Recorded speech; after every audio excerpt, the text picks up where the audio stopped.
আসসালামু আলাইকুম বন্ধুরা। লাভজনক সবজি ফসল চাষ করুন।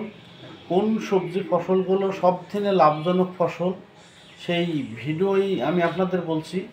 যে লাভজনক সবজি ফসল হলো করলা, ঢেঁড়স আর বেগুন। এই তিনটা ফসল কিন্তু খুবই লাভজনক ফসল। এই তিনটা ফসল ভালোভাবে যদি কেউ পরিচর্যা করে কোনো কৃষক ভাই যদি তৈরি করে, খুবই লাভবান হবে, খুবই আপনার টাকাওয়ালা হবে।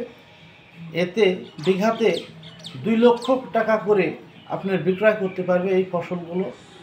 সেই ফসল আপনার করলা, বেগুন আর ঢেঁড়স, এই তিনটা ফসল অবশ্যই আমরা ভালো পরিচর্যা করে তৈরি করব। মরিচ পড়ে, মরিচ কিন্তু ওটা মশলা জাতীয়।